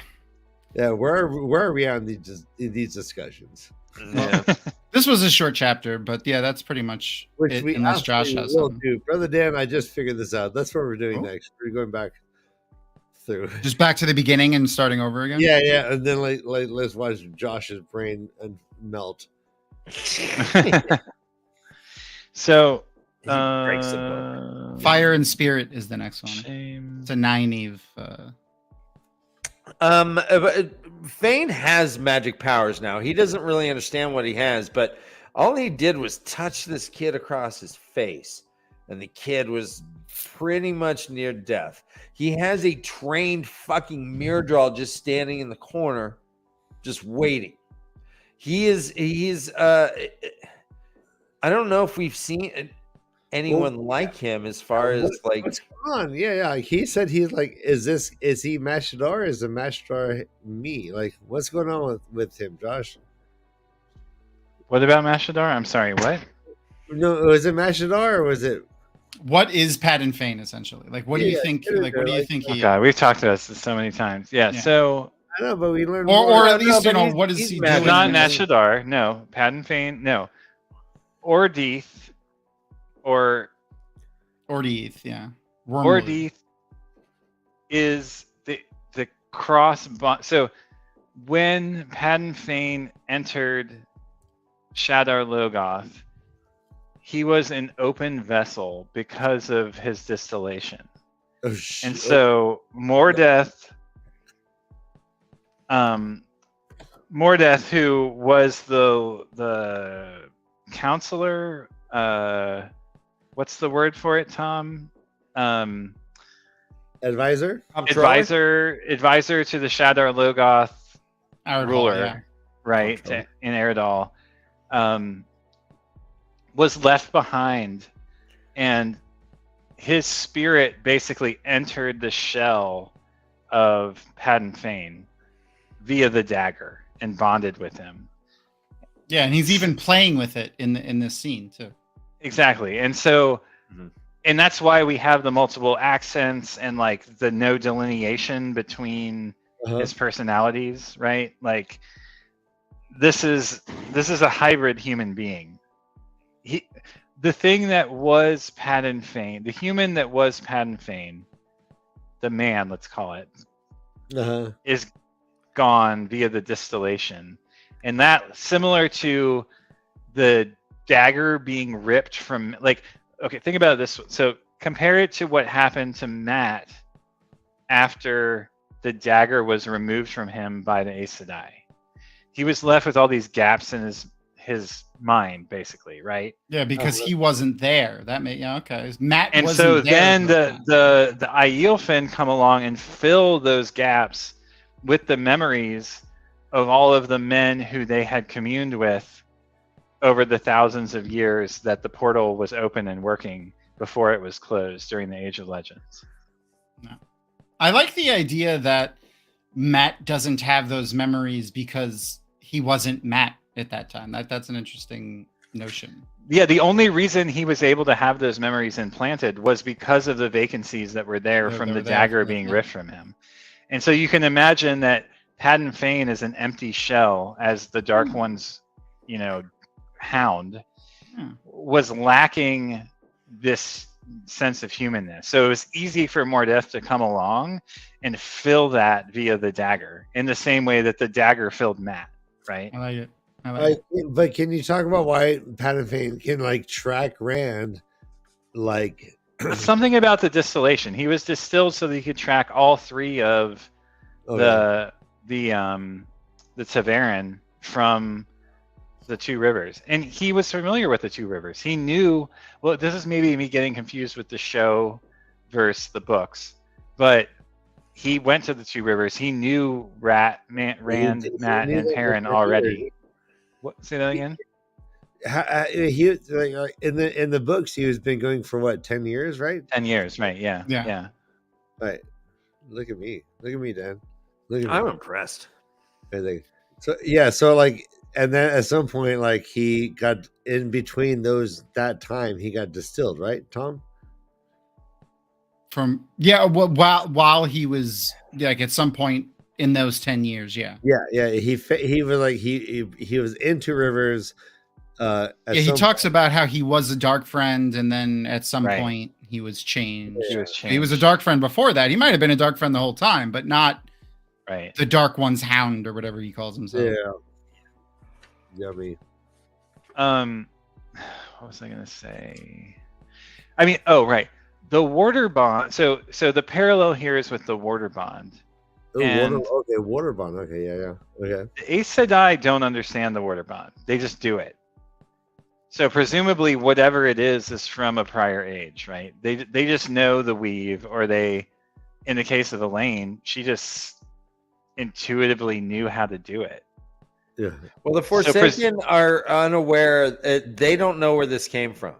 Right. So whatever it is, it's ancient. It's from a prior turning of the wheel. We can assume, right? Like age, like the age what? The first age, maybe. Because we're in the third Second age, right? first age. Yeah, I mean something ancient, something. So if that's the case, and it can be just intuited by a channeler, presumably that means that it's something.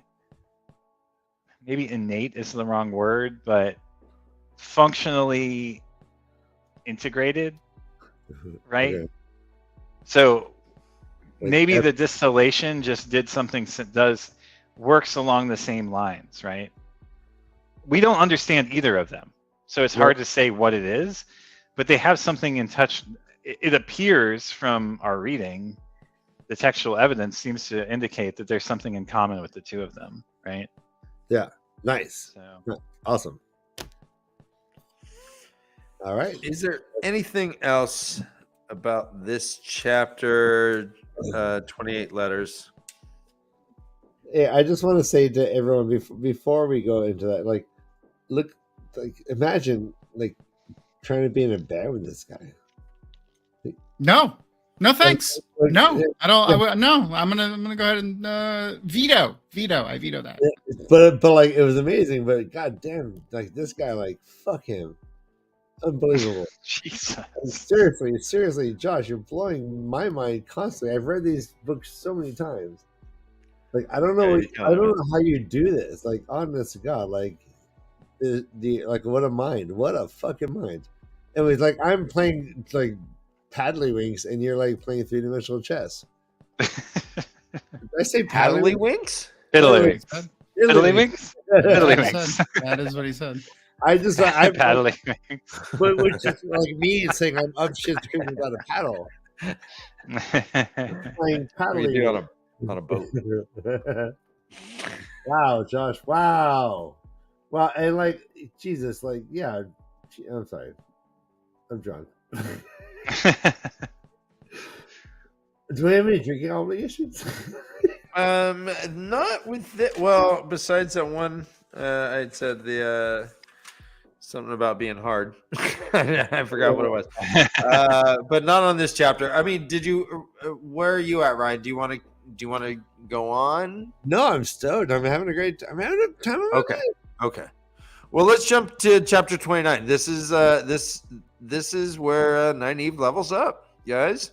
It's called Fire and Spirit.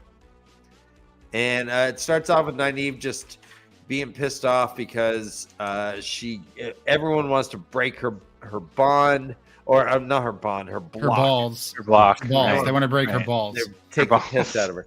And they're like, hey, you used to be awesome. You used to come with all these cool discoveries. But yeah, that seems to have dried up. Now you're just nothing. Now you're nothing. You're nothing. Oh, yeah? Like well, Elaine. I'll heal gentling. She's like, oh, yeah? Hold my beer. Yeah, we'll get there. Yeah. Watch me work. But like, yeah, this whole thing, like, what do you think of this idea that they all agree that Elaine will take credit? Like, why would they agree to that? What do you think they was trying to accomplish with that? Well, they say what they were trying to accomplish. Because Elaine's a nepo baby. Nepo baby. Wow. And then you look at me and I do this to me live. Look at them. They're all there watching. Jesus, guys, there is a drinking obligation quote. A firm, deliberate tug. Oh no! Firm, deliberate. Okay, if you're into that. A firm, deliberate tug. Yeah, Ryan, you've never gotten a firm, deliberate tug before? I'll give you a firm, deliberate tug. Please. Twice. Well, I had some lined up at JordanCon, but like, nope. Can't make it this year. Well. Tom Ireland's back. Julian's back. Hooray! And Nynaeve was like, hey, Elaine, we should get the fuck out of here. We should just split. Let's get to Abu Dar and go get that ball. Why don't we go get a ball? She's like, nope. And in fact, Brigitte told Uno that if you're looking to get horses, to not get Jenny. She's like, no. She's like, fine. Fuck. She wants to talk to Swan and Leanne. They're off talking to the sitters. They can't talk to him. She's like, fine, let's go talk to Logain, I guess. I don't care. And she says, sit down. There was I underlined this whole thing because I think it's a drinking obligation in its entirety. Quote, and I'll say it sexy. It was not really a hole. More a feeling that what seemed continuous was not. That what seemed smooth and straight was really skirting around an abyss. Yeah, that is good. That's a good one. All right, it could easily be a line from a romance novel. Like if Edgar Allan Poe was like in a frat. If they were talking about a butthole, right? Yeah, exactly. And like trying to get. That's the nickname for my butthole, the abyss. Oh my gosh! So while she's getting all pissed, she's thinking about other things. She's probing the hole,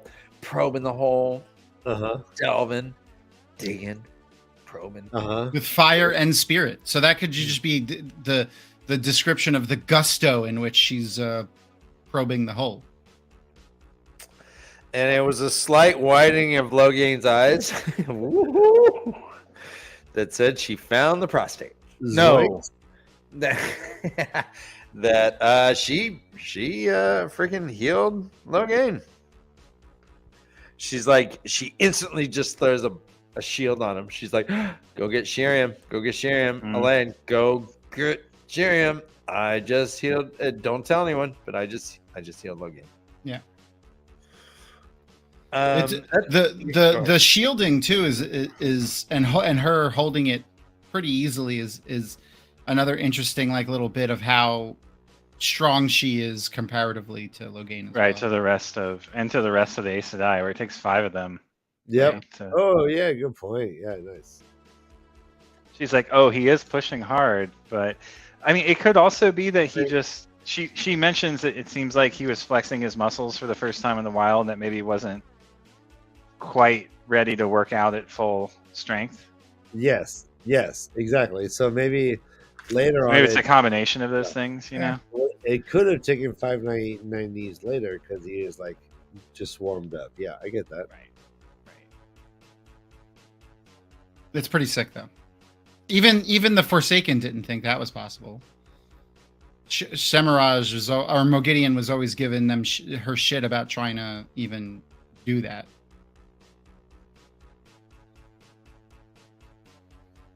Nice. Right. I mean, this is a big thing. In the next episode or next chapter, she goes on to heal Swan and Leanne. Yeah, and they instantly just bust out crying. I mean, like, before we talk about that though, do you want to? Is like that's pretty much the whole chapter. Yeah. Is there anything else in there? Is. What's Josh? Yeah. What's that, Tom? Sorry. Before we jump into the heal again chapter when they heal Swan and Leanne, was there anything else from Fire and Spirit that you wanted to mention? Tom showing up and the whole interaction with Julian and Elaine and Nynaeve's judgment of that. There's this bit about I only actually know if we talked about it previously, but Egwene defending Rand's the idea that Rand did not kill Gawain's mom. Yeah. Morghese. Yeah. Yep. And the kind of rumors around Morghese here. Being with the there's white this folks. Thing about Birgitte kicking the ass of Mogideon. Yeah. Yeah, what's up? Yeah. Not sure I fully understood all of that, but kind of funny. The rumor about the Queen of Andor being in the Throne of Light, or the Fortress of Light. Well, the thing with Mogideon is actually she is a war crime victim. Yeah. What? She's being tortured. She's being Who's torturing her? Like she couldn't sit for a week or some shit like that because Brigitte had knocked her around. I mean, that's typical discipline in that era. Yeah. That's child rape. People keep getting paddled and shit. That's like how they discipline people, which is kind of creepy. Yeah, like raw ass is like both sexy and debilitating. Here's the quote. It says, quote, "I told Maragon to say she fell down some stairs." Jesus, right? Oh my God, right? I was like, this is disturbing. This is getting near like that's a really, DB playbook. It's like my name is Luca. Yeah, I live on the Listen, when it's one of the Forsaken, honestly, who cares? Oh, you. That'd be like, oh, someone was beating Hitler. Who cares? Listen, bitch. Beat him some you more. Fell down the stairs, or I'll give you more. Go I mean, get if it's one of the Brigitte. Forsaken, Just because Brigitte's a yeah. woman doesn't mean it's right. Anyways. Hey, way to leave, guys. Man. There's this really beautiful. So, Nynaeve going through personal growth here is pretty cool. Yes. I mean, I know I'm an N hater, a Nye hater, but yeah. I start to like her more after this chapter. And I was the Nhio. I was honestly excited when I read these chapters. Like they really I was like, oh fuck yeah, these are awesome. Yeah. Some cool shit happens. Yeah. Cool shit happens in these last two chapters. Yeah. I mean, I kind of knew this was coming all along with the way they build it up, but it's cool to see it happen.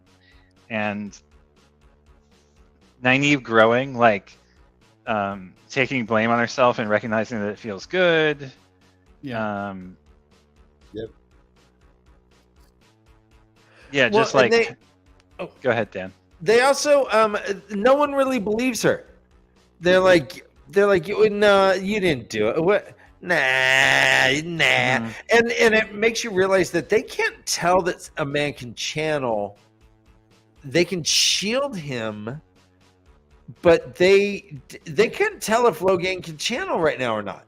Right, and he lies to them. He straight up lies to them about Yeah, it. he's like, Yeah, I don't know what he you're talking 100% about. tries to lie to them about it. It's like, channel me? Yeah, I wish, right? Well, yeah, I mean, they've been trying, like, that's something that they've been trying to do this entire time, is see if they could figure out a way to tell if a man can channel or not. Well, the women. Yeah. Right. Successfully so. Right. It's just odd that having 6 women throw a shield around someone who they can't even tell if he can channel or not. They just know he can. They feel him pushing at it, right? Don't they? Eventually. Yeah, eventually. I mean, once he starts channeling, they know. Yeah. But they can't tell without him doing something, right? Right. Yeah, and then they're immediately like, go get Swan and Leanne. Yeah. They formed the hymen around Logan. That was exactly it. Yeah, that's the way of doing. So to heal again is a great chapter, also. Yeah, I love that it uses all 5 elements, and I mean, isn't a hole that's not really a hole a drinking obligation? Yep. I mean, if the hole gets filled, is it no longer a hole? The glory hole that's no longer a hole. Minty. Yum. Yum. It's a first. No. Bridge fire with spirits. Something cut out. Yeah, just really cool chapters, both of these. All the yellows. The difference between low gain and tame is so dramatic too. Like, Taim seems to know shit that he shouldn't. Like, what does he call the Aiel? The so-called Aiel? Isn't that like referring to the true Aiel, like the Daishan Aiel, right? Yeah. Is that what they're called? Yeah. Daishan. Right. So, like, how does Taim know about that? Good does question. he have information from? Like, if he was a Dark Friend, presumably he could have gotten that information from a Forsaken. He also didn't go insane after how long? 15 years? Yeah. So that makes it look like he's been protected from the taint somehow. Like, we know that the Forsaken have been. He sprayed like Scotch Guard on him.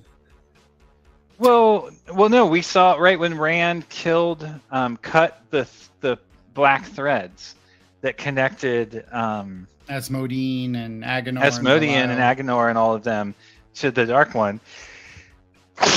Excuse me. That protected them from the taint on Sidene. And that right when he cuts, is it Asmodean? God, who's the one who trained him? Asmodean. Asmodean, yeah. So Asmodean even talks about that, like, oh my god, I can feel the taint now. You separated me from my connection to the Dark One. So does Taim have a connection to the Dark One? Ooh, that's protecting him in the same way that the Forsaken are? I don't know. But again, just thinking back about the end of that chapter and like just how suspicious he seems does make me wonder again about all these. It's like every time we encounter him, there's something forking the suspicion on, shoveling the suspicion onto him, you know, pointing in a direction. Okay, sorry, I know that's not related to this chapter, but it's just low gain is so different from Taim, right? That it's like, yes, this chapter only serves to reinforce that, right? And it's absolutely noteworthy. We have 2 false dragons and we see how different they are. How different they are, yeah. And Taim is just powerful as fuck, right? Like he's like Rand level powerful. Taim? Raphael. Thank you, Village Matches. Taim? Yeah. Taim? Majram Taim.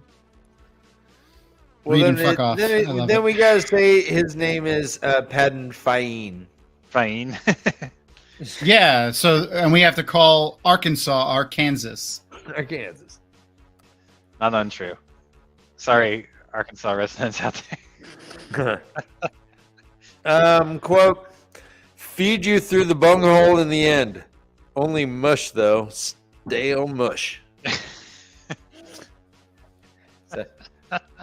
Does that make you want to drink, Dan? Really? Does that make you want to drink? Well, the term the fact that the term bunghole, that there's bunghole.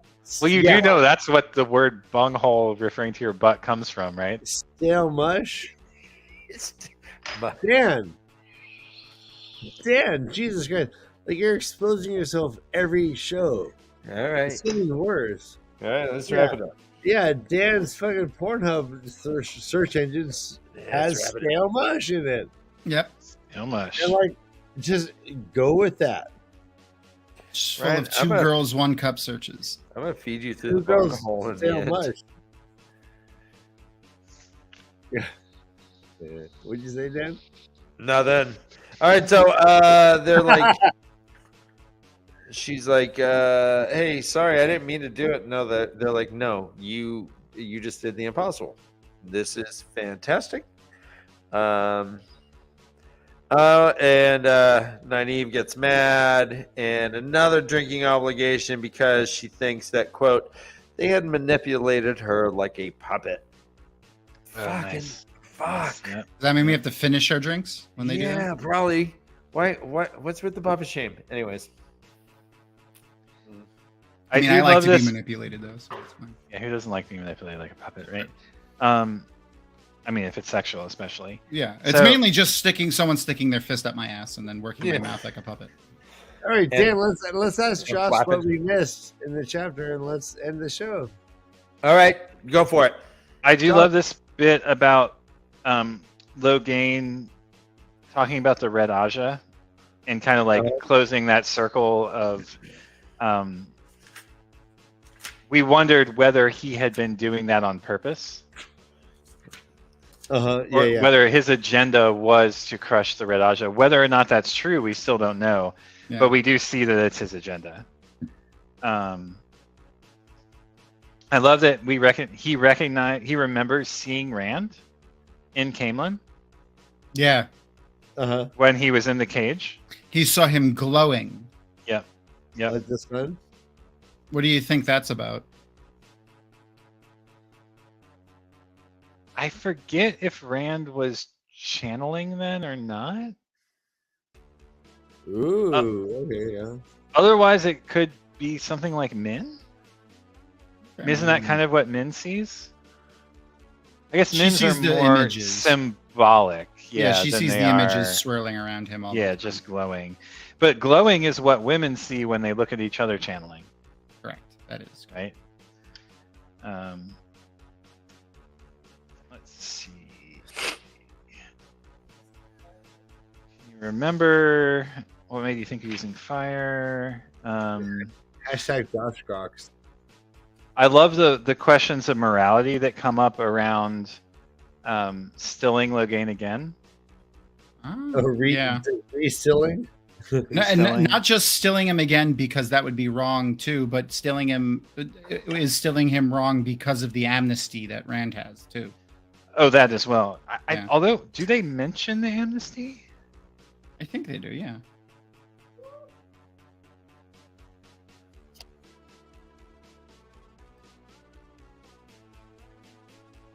I don't know if they know about the amnesty in Saladar. They mention it there, or they just mentioned it so many other times in the other chapter. Yeah, I don't think that.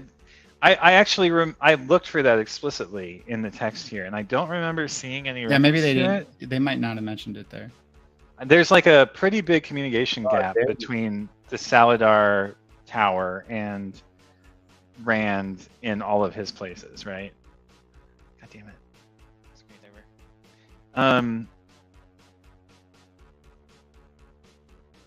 Wow, Noman Garden. Wow, I love it. Distilled. Yes, that's true. Let's see. Learn everything to Shiriam. Oh, what the heck happened? They're gone. Oh, they're both gone. Hopefully they're okay. Nynaeve gets kind of punished for doing something new. Hello, Ron. My bad, sorry. Let's see. Swan and Leanne befriending the two Two Rivers girls is kind of cute. Yeah. And I love seeing that happen. There's this bit about Swan falling in love with Gareth Bryn. Kind of important. Just a skosh. Yeah, just a bit important. And Swan wanting to become Amerlin again, but basically being shot down probably for her lack of strength. It's cool that we did read New Spring before this because we know all about the stuff that they drop on Swan and Elaine drop, or Swan and Leanne drop on Elaine and Nynaeve about the hierarchy of the Aes Sedai and the power structure and all of that stuff. Yeah, it really is like the perfect time to read it after book 5. There's the Aja change and it making sense that Leanne is green. There's this bit about Elaine having had the thought to disguise themselves like they had Mogideon in order to escape, but Nynaeve never thought of it, and she kind of like kicks herself for it. Yeah. No.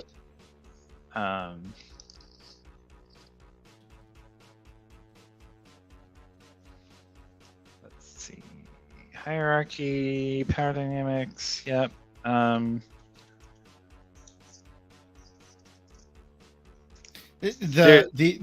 Also, I thought it was interesting about how she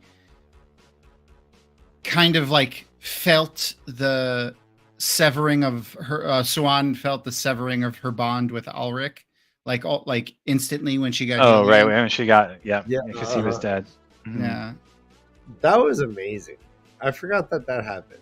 And like the rewrite, like wow. Yeah, it's one of the most there's a character that we almost I don't think we ever see him on screen.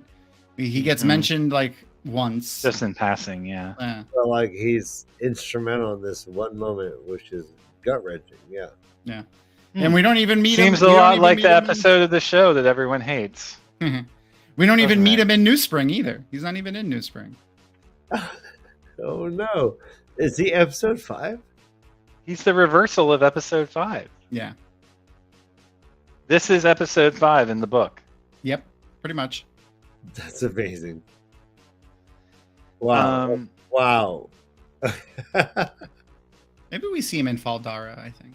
And anyway. I think we do see him briefly, maybe. Yeah, and Faldara in book 2, I think we see him. That's stuck in my head now. God, what was I going to say? You just reminded me of something, Tom. Sorry. I'm the worst. At that. But the best. Oh, it was about Swan experiencing that. So, how do we tie that back to the question we were talking about at the end of the last 2 chapters ago with Pad and Fane? If the warder bond sticks around even after you can't channel and you no longer can feel it, and then you feel it when you get re-enabled. What does that mean? Yeah, it's interesting. It tells you it's something maybe again outside of the one power or adjacent to the one power, right? Okay. I like that. Like it's fundamental, like gravity. All of a sudden, like it will, right? It will still, no matter what, like be fundamentally there. Mm-hmm. Even if you can't sense it.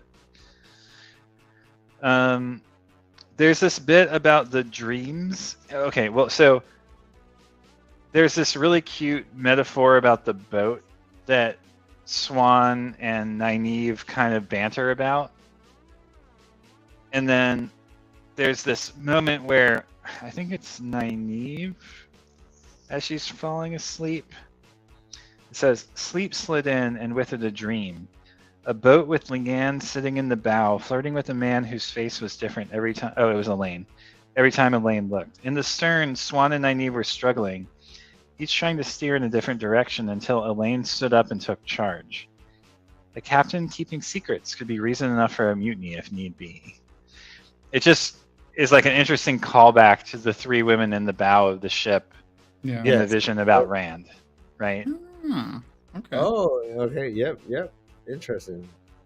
Different 3 women. but 3 women nonetheless. That's true. Yeah, no, that. I wonder if he, if that's why he put that in there.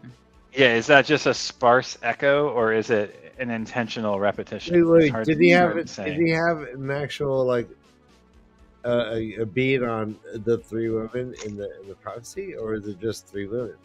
It's just 3 women, and the way that it's written, again, the way I interpreted it was the 3 girlfriends, Rand's 3 GFs, but Leanne and Swan could just as easily be 2 of those out of the 3, you know? It's funny that Elaine herself dreams about taking charge. Like, oh, that's not surprising. Fucking princess. Like, Right. Yeah, like, slow your roll, princess. And then, the last bit about Delana is fascinating. I think the most important part to recognize is Arangar, who we know is Osengir's female counterpart. Yeah. Right? Okay. From